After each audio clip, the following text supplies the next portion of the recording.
Welcome back to Dum-Dums and Dragons, where improvisers who've never roleplayed before journey into the world of Dungeons and Dragons. I am the Grand Wizard Bukake, your host. Having escaped Barovia, our heroes made it to Vallaki after defeating pie witches. Quinny lost and regained a finger. Alyn and Reginald discussed her terrifying long-term goals, and Not Petyr Baelish and Isabella discovered a terrifying laboratory in a church. What the hell is going on in this town? Find out next on Dum-Dums and Dragons.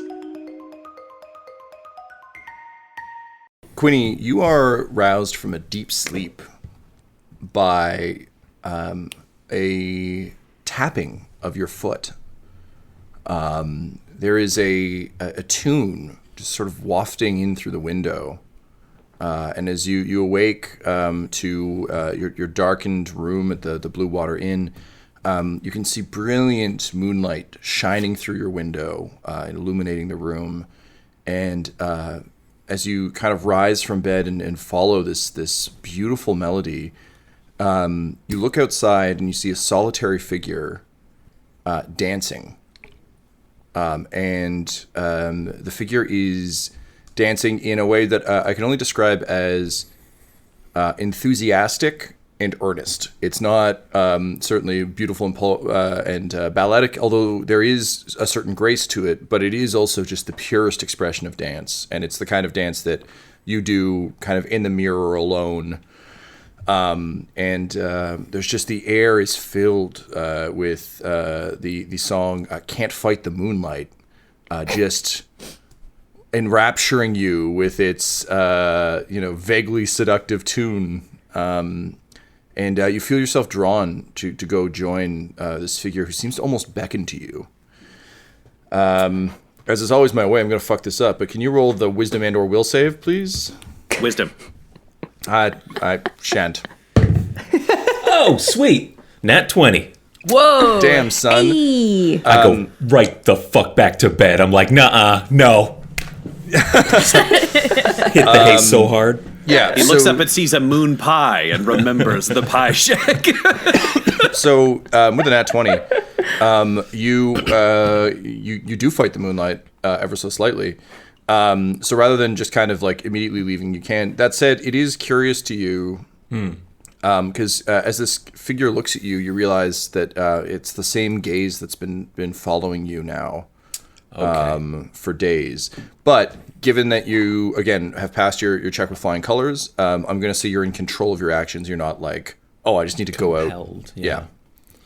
Now, I believe, just outside of character here, this is like a new day of play for those of you that are listening. So I just want to make sure that I still have the plan right. We've arrived in town.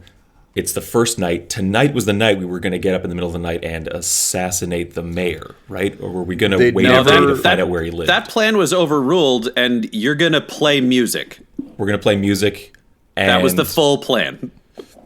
Great. I love it. I support it 100%. I thought that was just a lie to get us into the town so that on the first night we could kill the mayor, but I don't care. I'm in full support of it. We didn't want to draw attention to ourselves. It'd be weird if you lied to the team about it.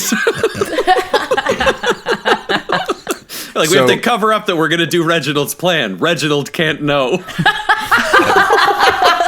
How else are we supposed to get on that Ocean's 11 like level of heist? I mean, that's more of an Ocean's 12 thing where we get to the end, you're like, haha, we heisted at the beginning of the film, and the rest of this was a waste of your time. We're like, you keep why? Matt Damon out of the loop for as long as possible. Yeah. The Poe Dameron of most movies that he yeah, on The Martian, they actually just had a ship for him. They just didn't want to tell him. They're like, we're good. It's nice to be on the free Great of you Wall. for a He bit. thought he was Chinese. Oh, God. None of us did. Okay, so that's my bad. Sorry about that. Oh, good. So then, what does now that I've kind of, I guess, shaken out of this trance, I want to look at this person with a more sort of like critical eye. What do they look like? They are dressed in sort of like classic ninja gear. So just like the full cowl, sort of tight form-fitting, sort of black material, You can see like a line of shurikens up either arm, and they have What's a shuriken? those are the throwing stars, Okay. Yes. Yes. Thank you. and a sort of a short sword laying in the grass nearby, with a belt, and they're doing the whole like ninja sock sandal routine, and just dancing away. And every time, like they're a bit far away for you to actually see their eyes, but you can constantly feel when their gaze is upon you. Through So there are like, moments the ninja throughout the mask. dance that they are looking at me while they dance. Like quite frequently, in a very much like this is almost like a say anything moment. Like they're out there, they're not just dancing for themselves. They're clearly like inviting you to come dance. I'm gonna step away from the window and go out into the hall and wake up Alyn and Reginald. So you sort of shake Alyn, and she doesn't seem to wake up. She just kind of like mutters and rolls over. Leon Rhymes just got too deep in there. I mean, it'll happen. Queenie, can you roll a... I think it's almost going to be a persuasion check. And Alyn, I'll have you roll wisdom as well, please. 13 on my persuasion. Yep. I'm rolling a save. Yep. Nice. 26. Okay, great. So, Alyn, with kind of Quinny's insistence, you were in a deep sleep. Very, very kind of like beautiful, dreamless sleep. And you kind of roll over and you see Quinny kind of with a finger to his lips, gesturing to follow him. And then if we do the same for Reginald, please. He has Okay. barricaded himself in his room, Yeah. So so Takes we'll you- need to figure something out. He's also booby-trapped it. Yeah. You're not sure how long this figure is going to be out there. Yeah. I basically just mentally map out this part of the lodge and know which window I need to send an eldritch blast through to wake him up. Okay, cool. Yeah, that makes sense. And I gesture to Alyn to follow me outside. Cool. So, Alyn, I assume your plan is going to be to kind of hang back and let Quinny kind of do his thing, but be there for support. Is that the plan? Yeah, for sure. Okay. So, can you roll me a stealth check, please? Both? No, just Alyn. Ooh, 11. Unless Quinny, are you trying to stealth out, or are you going out to confront whatever this is? I am going out to confront it. That is the Yeah. So then, no crux. stealth needed. Yeah, okay. Great. Okay. So, and sorry, Alyn, what was your check? 11. 11? Okay. You'll be happy to know I rolled very badly. Yay! So you kind of like creep off into like nearby refuse where there's just like a bunch of like paper mache wolves that have been discarded from the jamboree. I just like saying the word jamboree. So Quinny, you step out kind of into the moonlight, and this figure seems so like there's just some extra exuberance to their dancing, and you hear them speak just kind of like in slightly hushed tones, just kind of for your ears, like I've seen the soul of a dancer in you, Quinny Brownbarrow. Come, join me in the dance. Who are you? Just a fellow soft-stepping, dancing fool like you. There's not many of us around these parts. Come join me. We'll dance. You've been watching us, or at least me, ever since we got here, haven't you? I've been watching you ever since I saw the rhythm take control of your body in the street. In Barovia. Yes. Be amazed at how few people dance in Barovia. Truly captured both my imagination and my heart that day, and thus I've come to dance with you. What does the dancing mean? I mean, I've seen the way you move, Quinny. Surely you know. It's a way to express what's truly in your heart, who you truly are. Something I suspect you often aren't able to do, nor am I. And they like gesture clearly to their ninja garb. I don't understand. This entire place is a nightmare. Why don't you just leave? Can you leave, or are you like everyone else? I cannot. You don't feel like everyone else. I can feel you looking at me. Well, I'm certainly not like everyone else. I'm like some people, though. And like them, I can't leave. It is, this can be a place of great wonder from time to time, but it is also a prison, to be sure.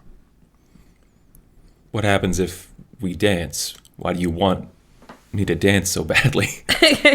I merely wanted to experience a moment of rare joy in this blasted hellscape of a place. Look how free my arms are! And they're just like really, really getting into it. And admittedly, Quinny, this does look like fun, but also you can't tell, like, you can roll an insight check, but like basically from where you're at right now, it's hard to because like none of this feels like a lie. This place is hell. So if someone's like, I am just so unnerved by the chosen time and place for dancing the dance of life. It just seems... understandably, this is a land of horrors and torments. Sorry, so what am I... Insight. Insight? Okay. 14 plus 0. 14. 14. They don't seem to be lying. But with the pies and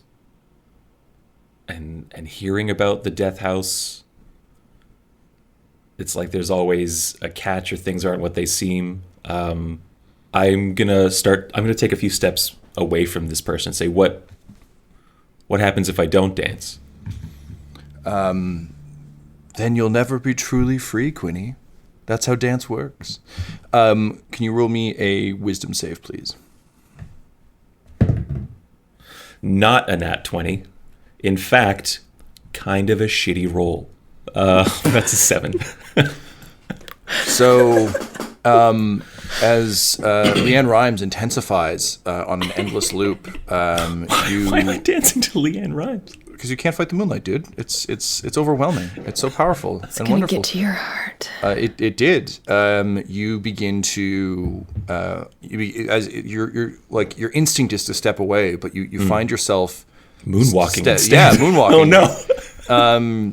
And suddenly, in like spectacular montage form, you go full fucking flash dance. Like you just finally give in. The music shifts to kind of whatever Quinny would most like to dance to. So what's Quinny's dancing song? If it's true to like Quinny, it's probably like a like a Celtic kind of like country pub tune kind of thing that like everyone can get into. Like not too like fancy or anything like that, but like kind of like the kind of thing you'd play in the lower decks of the Titanic. Yeah. But for Alyn watching, it's Tiny Dancer. Yes, That makes sense. Yeah. naturally. So you just start dancing away, and it's wonderful. The two of you are just like dancing around each other, and it's now that you view this person as a friend, you're just dancing with a bud. Like this is great. Alyn, I need a wisdom save from you as well, please. 19. Okay. Just tiny dancers playing. Quinny seems to be dancing with this person. You're not quite sure what's being said at distance, but he doesn't seem to be in any immediate danger. What do you think's going through Alyn's head right now, aside from tiny dancer? This is unnerving, so I don't know what the fuck's going on, and we didn't really coordinate a plan. So I just want to point to Quinny and send a message to just him in his mind, be like, do you need help, bud? Like, what the fuck is going on? No, man, you don't need help. You're dancing with a bud. Am I capable of answering, or is it kind of like my... Is it a one-way? It's a one-way No, message, he can right? answer back immediately.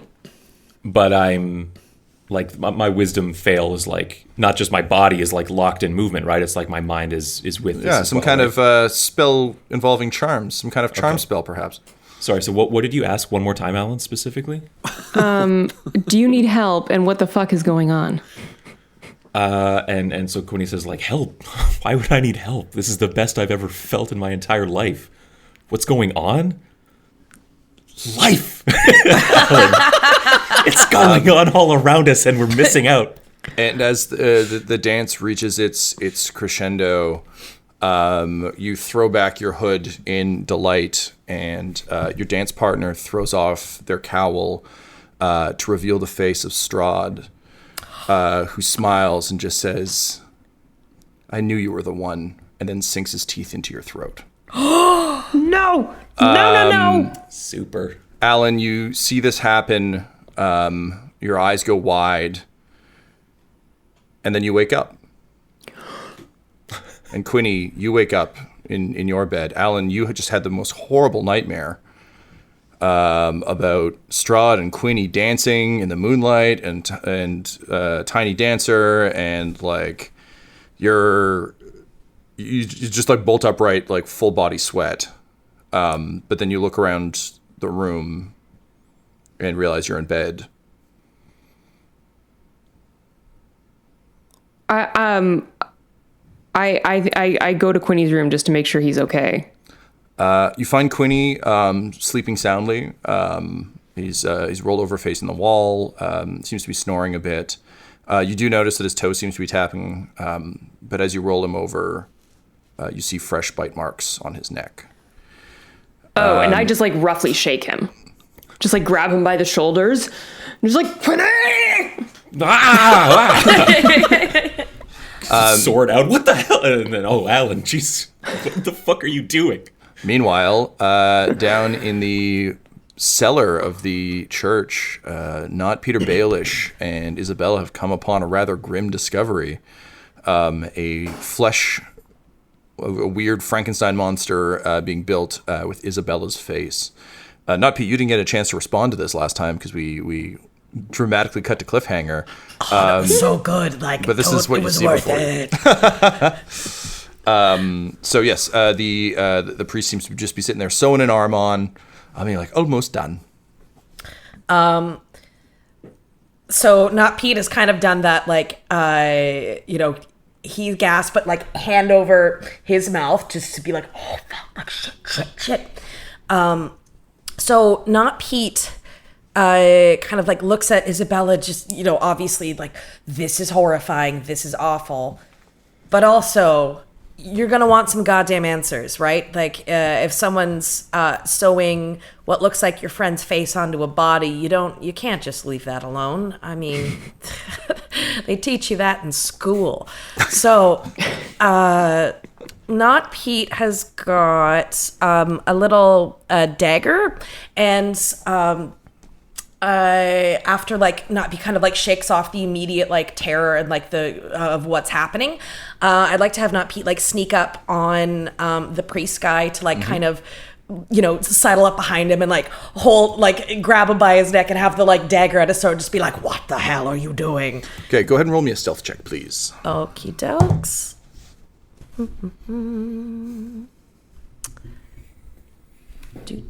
Sorry, just a sec. 17. 17. All right, very good. So yeah, you creep up behind him. He is. You get the sense from the sounds you heard earlier that he's having some trouble securing this arm, and that it's clearly fallen off a couple times. So he's really putting in the time and the effort to make sure he sews it on correctly this time. So he's very distracted. You get up behind him and you put the dagger to his throat. What do you say? I say, let me lend you a hand. Just kidding. Oh, by the gods! Mr. Strahd, you're too early. Please, I just need more time. Oh, and Not Pete, it just kind of like locks eyes with Isabella and is And like... she's like nodding vigorously. And and again, that kind of like giddiness of like getting into trouble with a friend kind of takes over. Yeah. And Not Pete Like she's still trying not to throw up because she's seeing her face on a corpse, but like, yeah, she's with you. Yeah, of course, because she's like, yeah. Yeah. Yeah. And so Not Petyr is just like, Strahd is never early, nor is he ever late. He appears exactly when he means to. And Not Pete's like, I don't know where I've heard that before, but I feel like this really fits in this situation. And he just says, yes, my Dark Lord, I was going to send word to you shortly, but of course, this is your realm, and you can do as you please. Damn right. I'm afraid your Tatiana is not ready just yet. Please don't kill us all.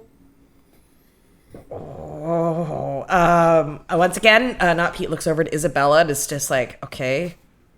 He gets back into character, and also, like, man, Not Pete is just, like, missed acting so much. Like, he was never, it's not like he was trying to make it a career or anything, but, you know, it's like dancing. It brings you joy. Well, admittedly, also, you've been thinking about Strahd a lot, and this is a chance to, like, get inside his head and see how he, how he takes it. Like, Exactly. I bet Not Petyr Baelish is pretty hot, is what I would say if I was Strahd. Yeah, for sure. But, like, putting that aside, because an actor prepares, Not Pete is like, well, this was a test, and you for sure failed, but there is a way you can redeem yourself. Because I want to make sure you understand what it is you're doing. I need you to explain my own plan back to me, using your words, not mine, using your words. And after you're done explaining it, I'll consider not eviscerating you. Okay, I need a deception check. At advantage, because you've got a blade to his neck. What? Why? Okay. Persuasion? Deception, please. Deception. Okay. Unless you are really serious about cutting his throat, in which case intimidation would be fine. I rolled a 17 on deception, so You're good. You're fine.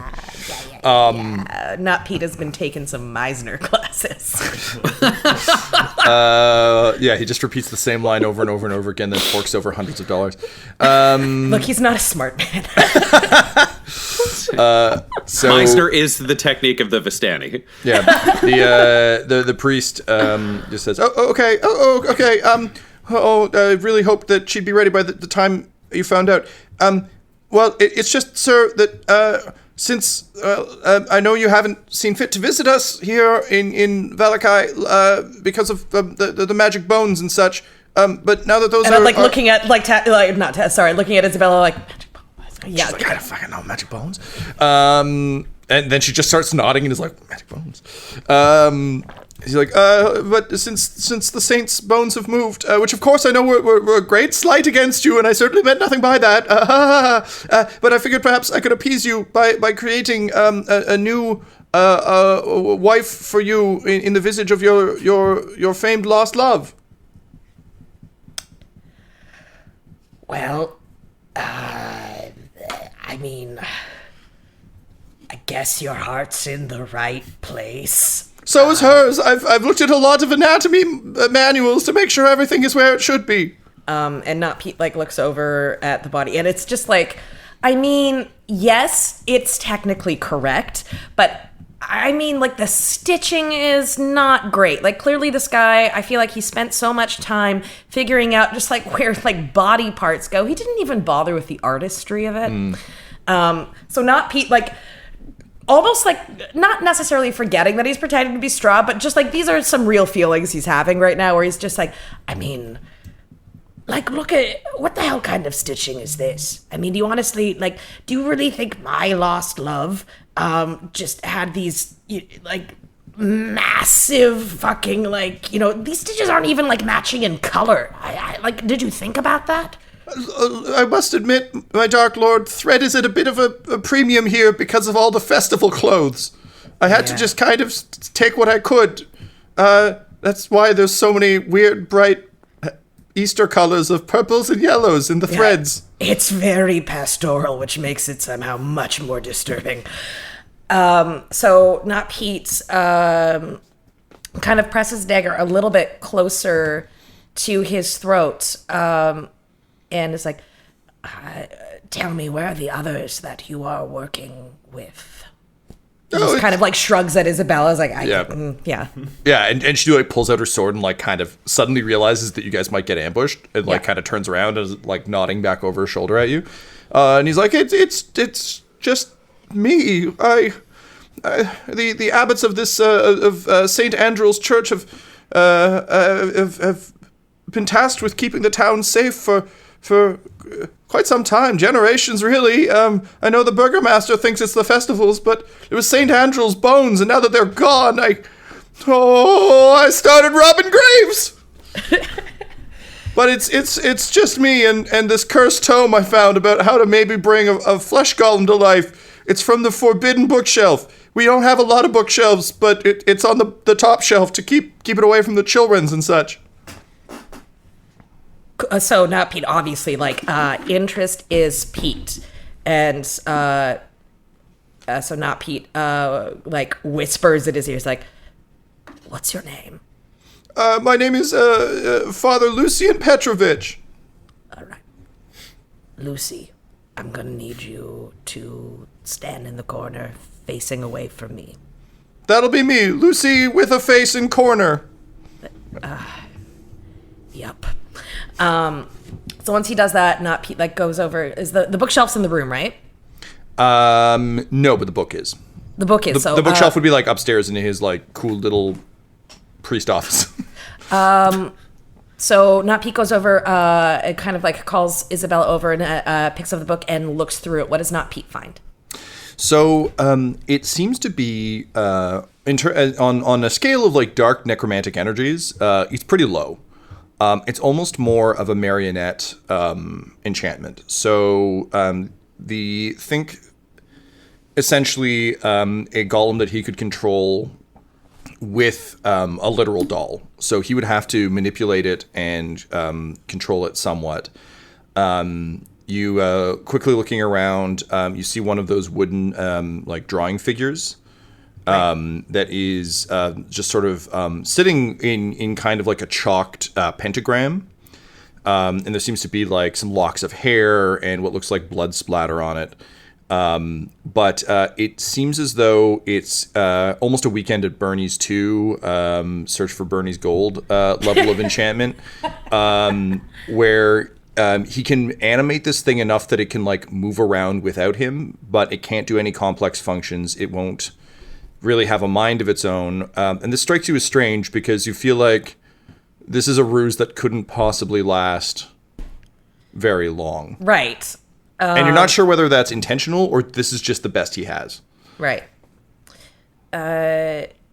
So Not Pete, like, to Isabella's just like, so, I mean, this seems like a pretty, F+ effort, right? Yeah, except he really got my face right. What the fuck is that about? Yeah, I'm gonna, just a second, like, so, where'd you find the face, Lucy? Oh, well, there's an art called flesh sculpting that I learned from one of the other books. I had to keep casting a minor enchantment to make the face look like the portrait, and then I would flesh sculpt until it looked right. Well, I mean, now that's an A+ effort right there. Thank you. Don't thank me yet. Okay. Jesus Christ. Tell me, Lucy, and don't you lie to me because you know that I will know the truth that lies in your weak little human's heart. Yes, Dark Lord Strahd. Are you with me, or are you against me?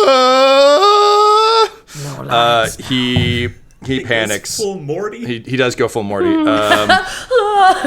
He says, "Oh, all right, fine, but just make it quick. I knew this was a long shot." And so, thrilled that, like, okay, so this dude is just trying to keep Strahd away. And knowing, like, this could be useful. Like, this could be used, like, for deception. And also just, like, let's stop this guy from grave robbing. Because this is creepy as hell. And Not Pete just says, turn around, Lucy, and see me for who I am. He turns around and he's like, "You are different than I thought, but equally scary. Also, oh no, you already have one? And he looks at Isabella and he's like, fuck! I had to desecrate so many graves! Oh, Morning Lord, protect me! Well, maybe Morning Lord is protecting you because you're in luck. I'm not Strahd. My name is Not Petyr Baelish. So you're not Strahd and you're not Petyr Baelish? Who are you? I contain multitudes. So does she! And he points at the corpse. Oh, dear God. Listen to me, Lucy. We are here to save the entire realm of Barovia from Strahd's influence.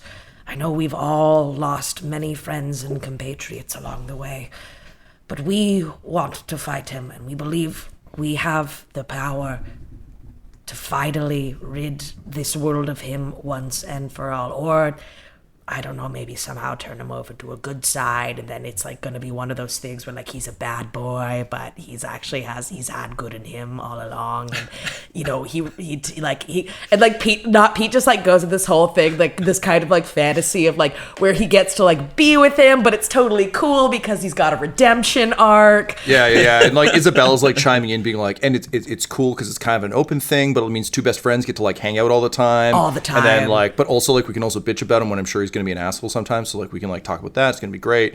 And like the priest is just kind of like, we're all about redemption arcs here at St. Andrew's. Yeah, that's anyway. Where was I? Right, we could use your help.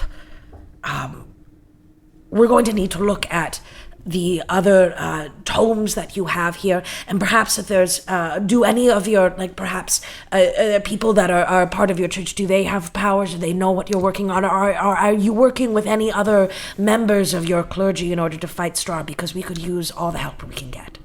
So he goes on to explain that he's working alone, primarily because no one in town knew that the bones of St. Andrel were being used to keep Strahd at bay.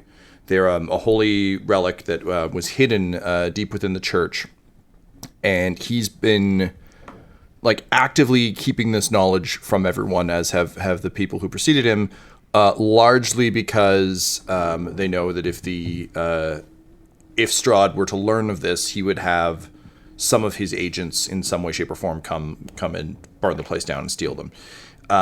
Incidentally, this is why Strahd has been kept away from the town for so long. It just happened to coincide with the festivals. Right. So the bones mayor thinks correlation equals causation. So Hundo P. Okay.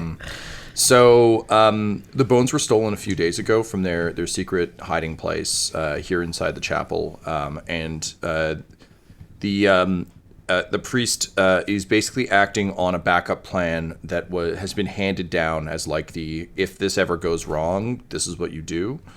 So he confesses to you that the flesh golem isn't merely a distraction for Strahd.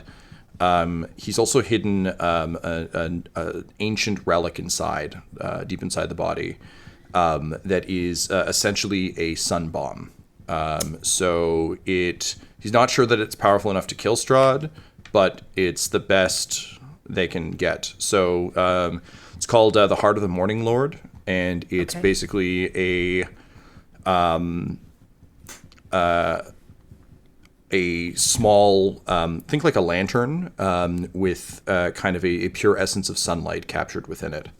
And at the words, he says, "This is kind of embarrassing. The first abbot had a weird sense of humor. You have to say, sunrise, sunset, baby, and then it will detonate. So my hope was that Strahd would accept this tribute of his dead love, whom he scours our realm for, and then kaboom, bitch, would be what I would say afterwards, and then I'd put on some sunglasses and walk away looking cool. Or he'd kill me, because honestly I don't know if this is going to work or not. It was just the only thing we had left."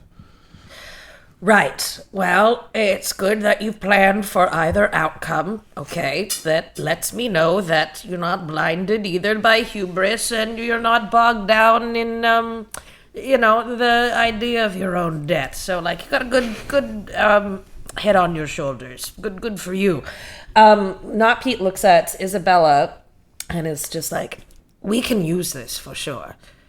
I'm not exactly sure what that plan is yet, but I am formulating it as we speak. Not Pete says as his like goatee twitches. Anyway. Yeah, and so Isabella turns to the priest and just says, so you keep saying Tatiana and then pointing at my face. What the fuck is the deal with that? And he kind of nods and says, yes, this is... and he goes and kind of reveals a torn portrait that is a little bit charred, a little bit shredded. But through it is a face that looks roughly similar to Isabella's. And he says, there are rumors that Strahd loved this woman more than anyone, and that he seeks to find her reincarnated within his realm. The Morning Lord watches over the souls here, but as you may have noticed, some people here are blessed with souls, and some people here are just kind of shells going through the motions. It is truly a dark and horrible realm, and Strahd is slowly consuming the souls one by one, so soon there will be none left. In any case, her soul has likely been reincarnated once, if not many times, or possibly split amongst many people. We're not sure, but we know that he searches far and wide for people he thinks might have the essence of his lost love. So hence, the Franken you, he says to Isabella.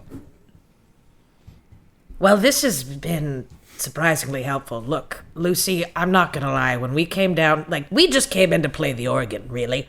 And then coming down really? here... Yeah, no, Isabella here, tickles the keys every now and then, right? So... yeah, apparently, Tatiana did that too, and Isabella is, like, her eyes kind of go wide, and, like, things start clicking for her in a way she really doesn't like. Ooh, I don't like this. Hey, Izzy, hey, you okay? Also, can I call you Izzy? I just thought that would be a cool nickname. Maybe now's not the time. You're right. Yeah, sorry. no, you can. I'm just regretting that much popcorn before all these horrible revelations about possibly my true nature and the fact that a vampire lord is obsessed with me. Not because of me, but because of some dead chick. Kind of a fucking bummer. And it's just like, he doesn't even see you for you. That's a point against him. Truly. Know? Right? Truly. Like, he's constructing an image of, like, what he thinks you are, and, like, that's not cool. That's not cool, bro. You can still have, like, an Act 4 turn, though. I know, and I live for that. Not Pete says, continue to keep this secret and keep it safe. I don't know where I'm getting all these amazing lines. They're very good. Right? Like, none shall pass down here. I like it. I'm going to write all of this down one day. It'll be a real there and back again journey. Just make sure you write a lot of, extra books that just take all of your notes and just turn them into novels for some reason. People will really enjoy reading those. I think that's a great idea. And also, am I hearing you right? No women characters, or as few as possible? Oh, yeah, as few as absolutely possible. But if you add any in a movie version, just make sure they're just part of a love triangle and have no agency. That'll really turn the critics around. You know what? Maybe that's my real call. Anyway, again, I'm gonna put that on the shelf. Shelf. Books. I should get those other books. And Not Pete is like, finish your work here. Maybe I'll do another pass at this body because I feel like I could get the stitching a whole lot better. We will be back. I will tell my compatriots what we have discussed here today, and we will make sure that this, heart of the... What was it again? I should have written this down. The weapon is the heart of the Morning Lord, but also if you find St. Andrew's bones around anywhere, that'd be pretty great. Do you have any idea where they could have gone, or any clues? I mean, the only person who knew they were here was my tiny ward, who is Erwin Martikov. He's a wee lad of 8, but he's sure plucky. He knew about it, but I don't think he would steal the bones. But he is plucky. You don't know, when children have pluck. Like, it could go either way. Maybe he needs a fourth act redemption arc, too. Look, that doesn't matter now. I will make sure, and Pete, not Pete, just searches for a quill or something on him. He's got one, but there's no paper, so he's just writing on his hand, Sure. The names. Just remind me again what the kid's name was. It was Erwin Mardikov. All right, so not Pete's Erwin Mardikov, Saint. Not Pete, just hears a voice in his own mind that seems like Reginald, as though Reginald were in the room. The question he might ask is a paranoid person. How does Erwin Mardikov feel about pie? That's a good question, Reginald. I'll just keep writing things down. All right. Well, I think I've got everything that I need that I need to get here. And then he, again, Nutpiece just why would that pop into my... Oh, hey, Lucy, how does Erwin Mardikov feel about pie? Oh, hates it. He's a really picky eater. He only eats rhubarb. It's real strange. That's weird, but good for him. Well, I guess I'll take off now. It's pretty late. Once again, keep yourself safe. Make sure no one discovers this. We will find a way to defeat Strahd once and for all. Thank you, Or get him Not away. Petyr Baelish of the Multitudes. Also, can I ask, how did you get past my super duper lock? It's not that super, nor was it that duper. Oh, fiddlesticks, I've been bamboozled again. Oh, Lucy, it happens to the best of us. Except for me. And then the arm falls off, and you guys exit.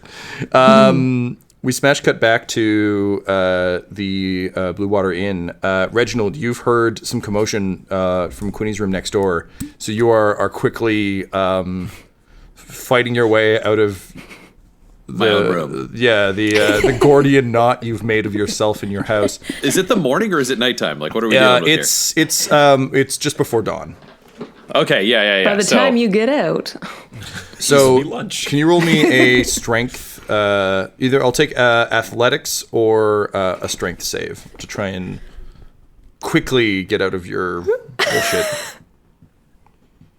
Try to get past his own trap. That's it's a 23. Hey. All right, so you've built in enough fail safes that you're able to they're only you facing, so you can click your arms and legs in a bunch of ways to disarm things. But if anyone was trying to get in, it would be a nightmare. Yeah, basically he just sweeps all the broken glass spread over the floor into a corner, and then he puts the bed back and just reassembles a hotel room really quickly, and then he goes out. Great. So you rush into Quinny's room to find Alyn shaking Quinny awake, and Quinny with his sword out pointed at Alyn. Okay, this is a bit strange. What's going on with you guys? It was just for a second. Queenie's oh, God, all right. And sort of ways what are you... Alyn, what the hell are you doing?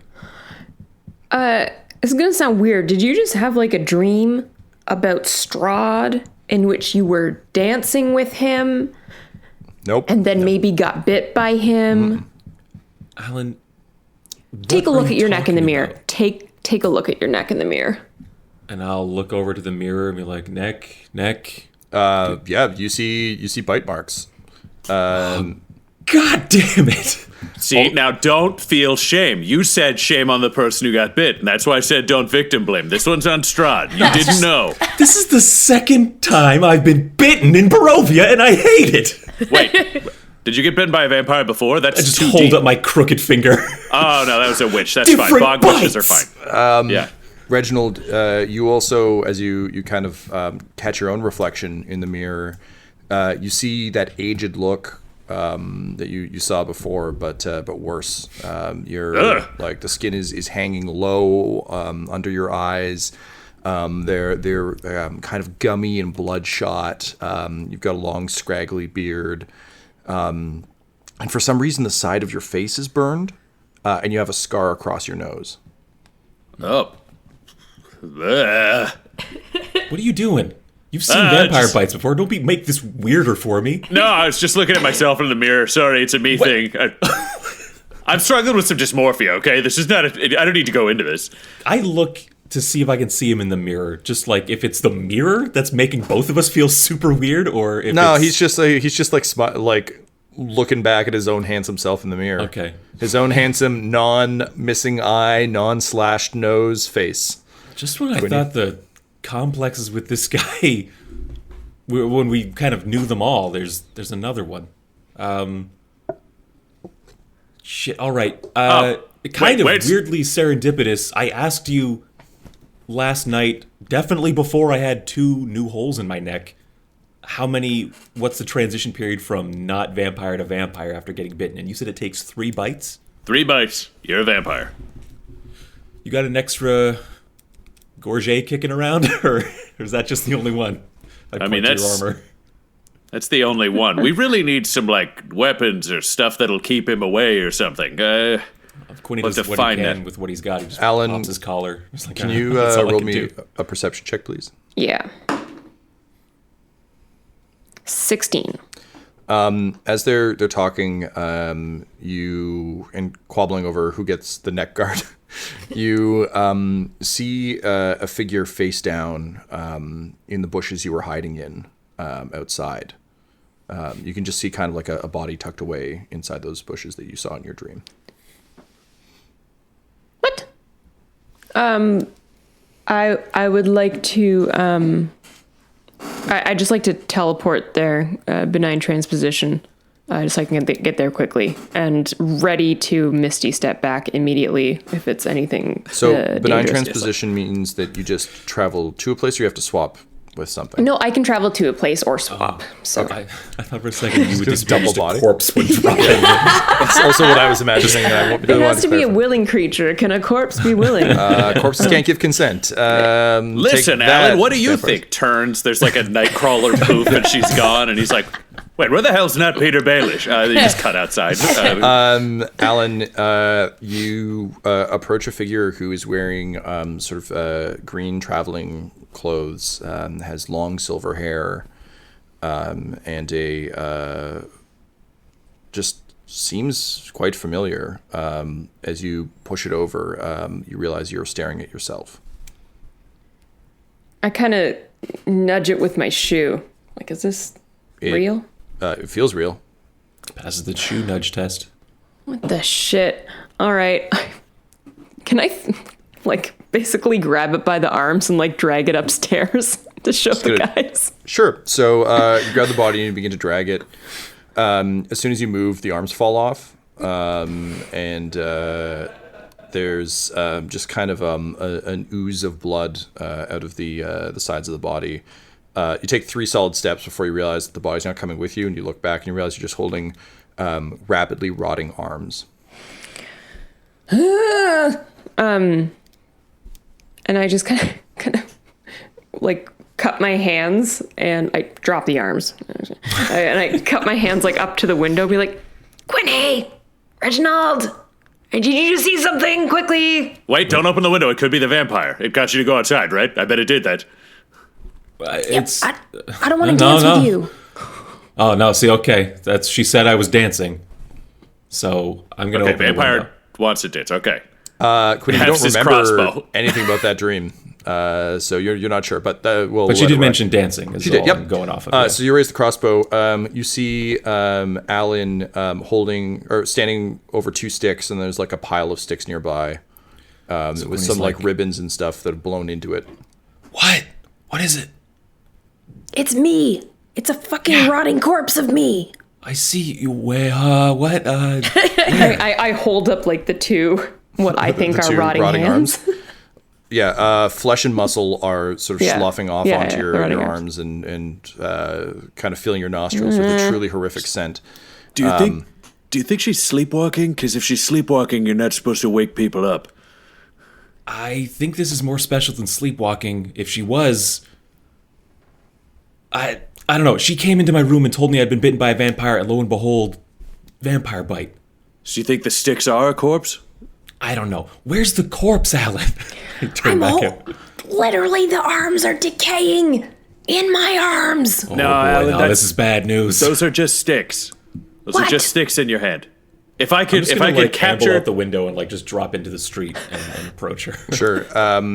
As you do, Alyn, you're watching like in one of those like weird fast motion decay videos of your own body. But just before the face melts, both the eyes look to you, and the mouth just says, "See you soon, Alyn," and then it melts. I come and Quinny, take you a- arrive to just a pile of sticks. There's some I ribbons take a in stick it. out of her hand and I just snap it over my knee. I was like, "Do you see this? This is He's holding two parts of an arm. I see a decayed arm. All right, Alyn, And you that just watch pile like of like decayed shit right there. okay." a So one of clumsy us, giant man And then it climb looked out at of a me, first-story and it's window. like, see you soon. And this is fucking messed up. And I want to kill Strahd one as of soon us- as possible. one of us isn't seeing things right. Either I am holding a dead person's arm, or Yeah, mine. I'm holding a stick. Okay. That's the two perspectives we've got right now, and I don't know which is which. So I'm not gonna like test the stick or anything. Reginald just like raised his hand. Do I look like a spooky old man whose face is melting off with a cut across his nose and some weird shit? What? Just answer the question. Do No. I look like No. that? Okay, then I'm seeing things wrong in mirrors, and Alyn, you're seeing things wrong. It's just sticks. Shit. Which is when Not Petyr Baelish and Isabella return. Hey, What's up, P? What's up, Big P? Oh my god. Thank you. Guys, we have had just the craziest night. Oh my okay, god. why don't we take this Really? back inside? Everybody through the window. Rachel just awkwardly comes Climb back up. in. I'm just gonna take the stairs. Yeah, the bartender's like, please tell your friends they're responsible for any wall-based climbing damages. I understand one of them in particular has real-life experience with this. Jeez, bartenders do know everything. Not Pete meets them back upstairs, and is just like, okay, so Isabella and I broke into a church to go play the organ, obviously, because that's what friends do. We found this priest guy making this like marionette corpse of Isabella. And Ismark is like, what? How dare he? I shall burn it! Burn the church to the ground! Did you find out like why and what else was going on? Because that feels like something that I'm hoping you found out. Oh, no, absolutely. I got a whole backstory and everything. And Okay, good. I'll tell it to you. So, Not Pete, you fill them in on your kind of adventures of the evening. Similarly, you all fill... Okay, yeah, we'll deal with this first, then you can fill Not Pete in on what Oh, no, happened if that's first. there. I was like, okay, so do you have... Give us the sun bomb. We've got that now, so we can use that against Strahd. Yeah. Well, I mean, it's still in the corpse with the priest. Lucy seemed like a pretty trustworthy guy, so... Not Just stunned silence. Okay. Okay, so the bomb is there, and the bones are with some kid who hates pie. And he's plucky. Okay, so that's probably the kid we saw running across the street yelling "No pie," right? Did you describe that kid to make sure that was the kid for the priest? I did what I thought was necessary. And I, if you wanted to ask questions, you should have been there. But, you weren't. You weren't. Don't shut up. Stop looking at me. All right, so right now we don't have a bomb. We don't know if what we need is in the woods, and our plan is for you to play songs outside. When you say it in that tone of voice, it doesn't sound like a very good plan, or like there's more that I personally could have done. And I don't need you putting that on my shoulders right now, okay? You know what? I'm going through a lot of stuff right now, and I don't need this attitude from you. And Pete's like, I need some fresh air. I'm just sick of being judged. So, Not Pete, as you storm out, you smell just a light scent of wood burning in the air. And it's very nice. It's like a campfire smell. It's very nice. And then as you take a few more steps, you can see the flames in the distance, and they're engulfing the church. Oh. Did Ismark just go and do that thing he said he was going to do? No, Ismark gets outside and he's like, fuck! That's my plan. I'm the hero of this story. Ismark the Greater. Okay. Fuck you, church. All right. If Ismark's seen it and is yelling, then I imagine we all know. Reginald is sprinting towards that church at the top speed he can manage. Alyn's right there on his heels. Quinny's just running and yelling, does everyone see a burning church? We're going to need group consensus on a lot of sensory input from now on. Yeah, it's burning. It's burning. Smells are real, I think. Told him to keep it secret and keep it safe. I thought that was enough. I mean, it's such a cool line. Well, if he hadn't fucked up the "You shall not pass" line, maybe he would have been safe. But he only watched the Hobbit movies, so he was truly damned. As you rush through the streets, again, just dawn almost breaking on the horizon. As you approach the church, you can actually see Lucy, sort of like strapped to the sun icon, and he's been like badly slashed up. And is kind of like hanging there, and watching the church burn in his trademark Arctic parka is the one, the only, the notorious Strahd von Zarovich. Like, how nice is the parka? It's very nice. It's like if two Canada Goose parkas fucked and had like a more ethically sound baby that didn't cost as much, like that nice. And he just turns and like puts up his snow goggles and smiles at Isabella and just says, "Ah, my love, you have returned. Truly, this is a glorious night." See what I did with the church? I think it's quite an improvement. Listen. I'm fucking sick of this guy. I shoot him with my crossbow. Okay, roll.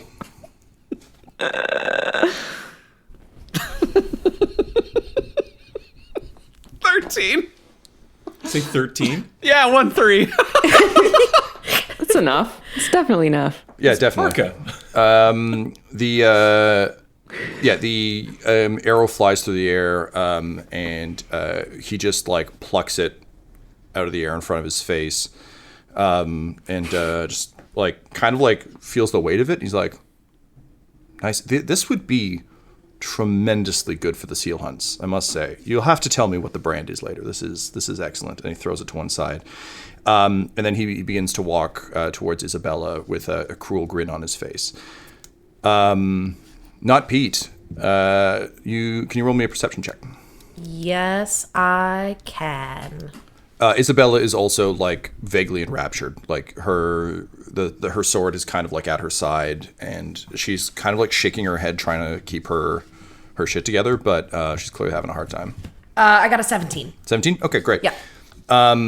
You notice all of this happening. Obviously, you're kind of that like little part of your brain that you don't really ever want to acknowledge is like a little bit bummed that like he hasn't said anything to you yet, but like maybe he's just nagging you. Like maybe this is just a tactic. That's probably what it could be. I mean, using that kind of like that's it's not circuitous, but just unnecessarily like winding logic to be like, well, you know what? Actually, it could be this. Yes, no, I'm very familiar. And like you also with want to this. be like happy for Isabella, but also like this also seems kind of weird and like there's a lot going on. Yeah, there's a lot. But you also notice a form beginning to emerge from the church, and I think just for narrative's sake, Reginald, you're just like pumping crossbow bolts into him, and he's just like again like batting them aside, but just visually so it isn't like I fired once, and I'm like, well. That's the ball game. Having died in a lot of horror games, just like being like, fuck you, Nemesis, blah, blah, blah, blah, blah, blah. I assume, unless Reginald is the type. Walking out of the church. Sorry? I'm just saying the sun bomb is walking out of the church, right towards us. You did not notice it. To help us. Yeah, also, we don't know what's... Only not Pete has Shut up, noticed I this. know, I'm metagaming. Right. I was going to say, Reginald would probably have taken one shot, and if Strahd could catch it, he'd just He stow stops? that crossbow and be like, sorry, couldn't help myself. Like, just... Great. enough. This is Isabella. You like her, don't you? You just throw focus directly away from himself. My God. Understood. Yeah, God. that all tracks. So yes, the golem is emerging from the flaming church, and Not Pete. Looking up, you can see that even though he's clearly bleeding to death, Lucy is manipulating the wooden figurine to make it walk. And I just like I lock eyes with Lucy very quickly and just kind of give him like just the most meaning filled like just look. I want to do a thumbs up, but I'm like maybe not a good idea. But I'm just like, Lucy, like, damn it, you came through. So you realize you need to keep Strahd's attention away from his naked and possible wife. If there is anything Not Pete is good at, and he's good at a few things, but he's very good at demanding attention from all those around him. So Not Pete quickly stands in front of Isabella and is just like, you know what, Strahd? I get it. You know what? I get it. She's beautiful. She's super cool. But have you considered maybe kind of like an open thing? I mean, the thought had crossed my mind, Right? Of course, but you must understand, random sir, that I have very particular tastes. That's my name to you? Random sir? Well, what is your actual name? We haven't been introduced. You're right. We haven't been properly introduced. And Not Pete kind of like gently like kind of like walks his fingers down like Strahd's chest, and then to take his hand to shake it, kind of gently trails his fingers like down his wrist, and like in a firm but gentle but firm but sensual but firm handshake, he says, I'm, and in this like growly whisper, like, Not Petyr Baelish, and like gives like this winning kind of like wink. Cool. Can you roll me a charisma? I was going to say, from the side, how close is this staggering, burning person? It's getting there. It's almost to him. Cool. Reginald is busy talking surrender quietly from the side, and behind his back, we'll see how this role plays out, but he's gonna do something because he's got a power that he can use if it'll count. In the meantime, Not Pete, can you roll I'm rolling me... charisma, right? Yeah, just a straight charisma plus your modifier, please. 15. 15. Okay, great. So he kind of like looks at you, and I'm kind of imagining like if not necessarily visually, but in terms of his bearing, very much like a John Hamm handshake, just kind of like, okay, it's nice to meet you, Not Petyr Baelish. If you wouldn't mind, though, and he just like pushes you aside, and then he leans forward and takes Isabella's hand. Ooh. Oh, okay. Okay, you know what? Not Petyr Baelish is like, yes, knowing that this is like part of like, okay, I've got to get him away from this Isabella and distract him. But now, okay, let's go full Jersey Shore here. And I'm just like, is this really like my man is going to act this way? Really? And with the perfect distraction, Reginald will slash his palm open behind his back, which cost me a Hemocraft die to amplify this curse.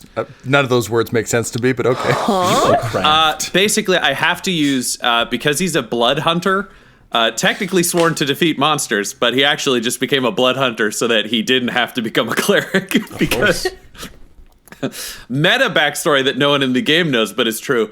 Because generally speaking, holding religious icons burns him. He slashes open his palm, and he casts Blood Curse of the Fallen Puppet. So if there is someone who falls to 0 HP, which I imagine might be a golem that is on fire, they can immediately, they move half their speed, and it grants a bonus to their attack against a creature of my choosing of my intelligence modifier. So, all right. Golem teleports forwards and has the golem plus 3 to the lurches attack and forward, grasping, and just like throws her arms around Strahd, who just like feels his cool down parka start to burn, and he turns and just sees the face and he says, "Tatiana?" And then he looks between her and Isabella and him, and he starts doing like the Knight the Roxbury, like pointing between the two of them to him. And he says to Not Pete, he's like, "Actually, that open thing might work out in my favor." And Not Pete, what do you say? The words. What? Sunrise, sunset, baby. Oh, that's right. And with that, the Isabella Golem bursts in a blast of radiant sunlight. And as the light of the sun just like erupts out of this walking corpse, all of you are momentarily blinded. But the last thing you think you see before the light fills your vision is Strahd von Zarevich being blown into pieces. A jawbone bounces off your forehead, Not Pete, and then you're all blinded and blackout. And it's just like the last thought is like, it's so chiseled, that cheekbone. This episode of Dum Dums and Dragons features the voices of Ryan LaPlante at the Ryan LaPlante on Twitter, Tyler Hewitt at Tyler_Hewitt on Twitter, Laura Elizabeth at EL Hamstring on Twitter, our amazing special guest, and our fantastic DM Tom McGee at McGeeTD on Twitter. This episode was edited by Ryan LaPlante, and all of Dum Dums and Dice's art is by Decapitated Markers, or at Decapitated Marker on Twitter. That's MRKR. Our theme songs are And Now for That Massive Coronary and Skipping Through the Orchestra Pit Part 1 by Peter Gresser, and our ad music is No Control and Chiefs by Jazzar, JAHZZAR, all available at freemusicarchive.org. When it comes to Dum Dums and Dice, you can visit our website at dumdumdice.com. Our Twitter and Instagram are at dumdumdice, and on Facebook at facebook.com/dumdumdice. But most importantly, we've got merchandise at redbubble.com/people/dumdumdice, or you can join our Patreon at patreon.com/dumdumdice. That's DUMBDICE. Now I'm off to do more magic. See you next episode. Dum Dums and Dice has to give a special thank you to the supreme beings of our Patreon at this time: Christian Menicola, Long, the Half-Blind Prophet, James Cuellar, Charles Grams, Christopher Little, Olin Anderson, Sue One, George Dolby, One True Artistry, Orion Birchfield, Lord Abradovic, Noel Lewis, Scott Garland, Anthony Griffin, and Jill and Noel LaPlante. If you want your name to be added to this list, you can join our Patreon too at patreon.com/dumdumdice. Thanks to them, and a little bit of thanks to you.